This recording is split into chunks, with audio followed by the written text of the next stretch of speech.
Oh, was that it? Oh, that was it. That was it. That was a jump off. That we have started. Fantastic.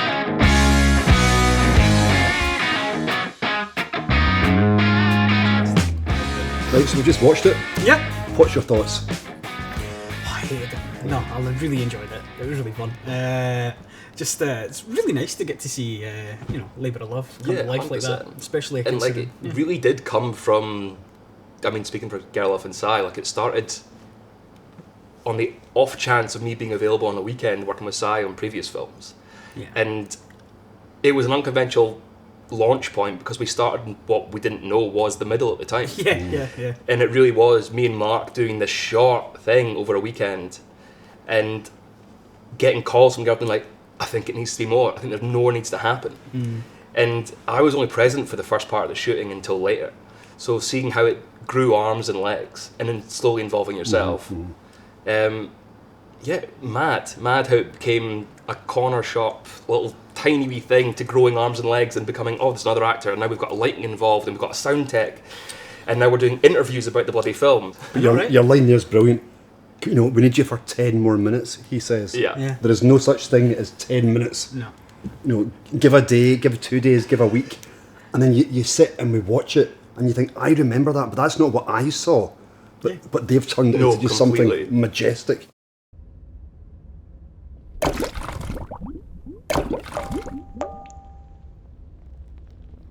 Oh, we're going to tell you about the eggs. All right, okay, with a bit of PTSD, here we go.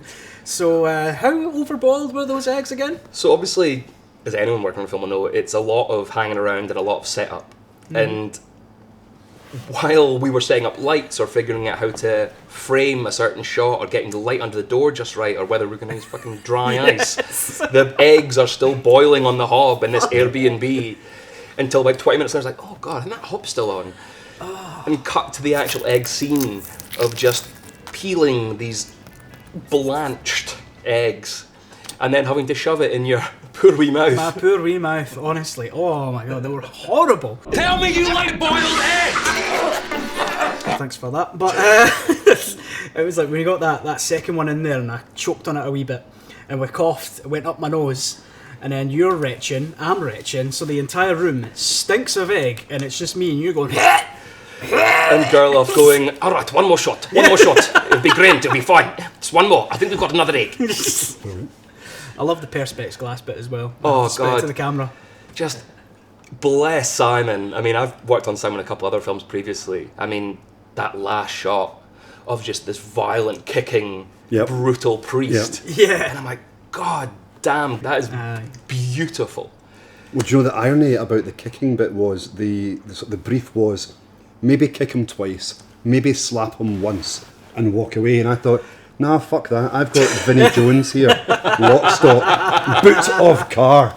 And I remember we've got a scene where Gerlof is on the ground and I'm pretending to punch the camera, but I punched the camera. I remember doing that, just keep going, pain is art, etc. And the following day going, can't bend my fingers. BAFTA better be calling in the back of this. Jeez, But it's good, wasn't it? It's good fun. Absolutely. That was actually the thing I took away from it most. It was just good fun. It was like being a kid again with like a terrible camera recorder, making your own movies or writing something you did yourself. Like you're working with people you might not have met before, but they immediately become mates. They immediately became family. I mean, you guys only met an hour or two ago in the outside, having seen each other act in this thing, but not having met each other yet, which is great, and immediately there's a bond. And now the three of us have also get sponsorships from beard companies. Exactly. Exactly, thank you. Thank you. Just give it a Hold on. There you go. Oh, yeah. Oh my god. Do you have a beard, large or small? Sponsorship, we'll take it all. So your two links is with Simon, really, Pretty much, Mine's with Gerlof. So we've known each other now a good few years in the wedding world. So, you're obviously in the corporate world, construction. I'm a marriage officer, but I work alongside Gerlof. And he said to me, could we borrow you for maybe an hour or two to do a wee bit of a voiceover in a project we're working on? Yeah. That has now manifested into, you're getting the cunt kicked out of you. So, good times, yeah. Nice day to work.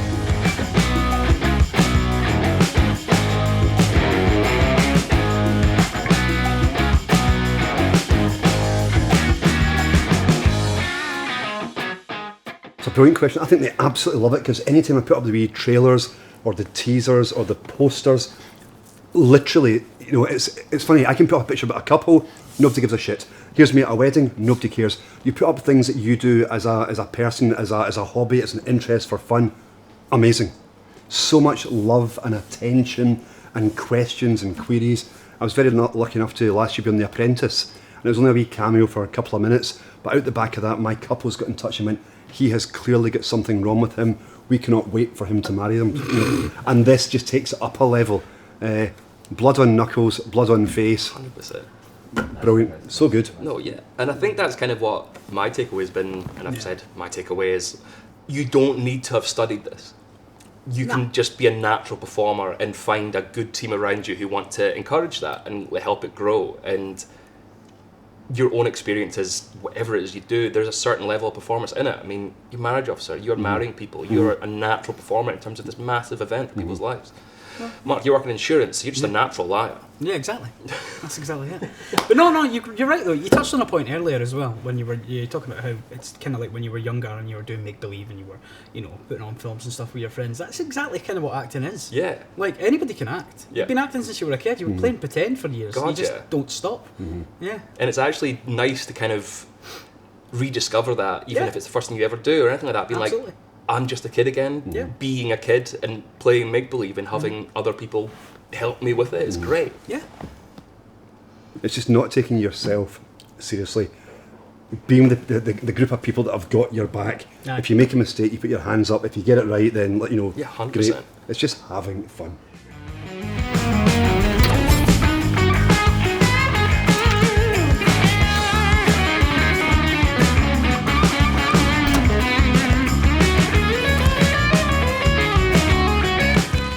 That's a loaded question. I think great question. he's trying to get us to slag him off here. Drinking on set. Yeah. Well, I mean, in personal life, I think it always began as a way of like managing anxiety and like kind of generally being in situations that I found stressful. Is I would change my accent or I would create a character that I could be for that moment. If it's a person I'm not having to meet again, or if it's a party I'm uncomfortable being at, I would just create a persona. I will drop into the Irish accent boy. He's a farm boy and he's come to live in the big city, and I will drop into that so easily. And I can play the part of charming and confident so much better than I can being that in myself. And yeah, admittedly it's got me into a bother a few times, especially when I told people I ran a plumbing company and then I had numbers and people were phoning me like, I could have got a quote on this job, and I'm like, oh god, I've gone too deep in. Yeah. I'm full. I'm sorry, love, actually I'm backed up till next week. Brilliant. What about yourself? Myself? Bad habits? None, I'm perfect. Nah, of course not. No. Nah, I have tons of bad habits. I'm actually quite similar to Lou in that way, is that I actually have a tendency to maybe yap a wee bit too much when I'm a bit nervous, and I'll maybe even create a little bit of a persona. Yeah, no, I know exactly what you mean. It's actually something, I have a bit of an anxious tick as well. So I did a lot of theatre, and I went through a lot of training to actually get rid of this. I've got a beard hair in my mouth, sorry about that. Could be mine, could be yours, could be his. We'll all be having a wee kiss before this. We're close. We're all very close here. I know, it's manifested itself, and what I've done is I've managed to take that anxious energy and I've managed to like push it down, but I've never been able to like fully get rid of it. So if you're on stage in front of maybe hundreds of people, and I've been told off by this so many times by directors, I do this thing where I tap my foot, I bounce my foot like that, because all of the anxious energy just goes right into there, and I don't even notice I'm doing it. Yeah. But it's one of my worst habits. I wouldn't say that makes me a bad man, but it makes me an annoying man. Love that. What about yourself, big lad? Well, I remember being at school and the careers advisor sat down and said, what do you plan to do when you leave school? And I said, I plan to tour the world playing bass in a rock band. That's And if it's wet, I'm going to drink it. If it's dry, I'm going to smoke it. You get where I'm going with this, right? Aye. And she said to me, no, seriously, you need to have realistic aspirations. To which I said, when you were at school, did you set out to become a careers advisor? No, you didn't. So don't burst people's bubble. Aye. I then roll forward now, and I just think that if ever an opportunity presents itself, fuck me, I'm going to take it. Yeah, And it's 100%. almost that wee Mrs. What's Her Chops at the back of my mind says, you're not going to be able to do it, so I'm going to do it and I'm going to prove you wrong. Oh, God, And that can actually be quite detrimental, the fact you try and not over promise and under deliver, but there's only so many hours in a day. Yeah. And it's just that way, Gerlof and Si get in touch and go, can we borrow you for a couple of minutes? That's turned into a couple of months. Yeah. I want to do it again. I want to do it again, and I want to know what's next. Yep. It's a lot of fun. Because It is that bug. tomorrow's not guaranteed. Just, he said there, it's bad men. We are bad men, Bad men born bad. but fuck it, it's good. Oh God, I love Fucking it. great. That's a great tagline. Fucking great.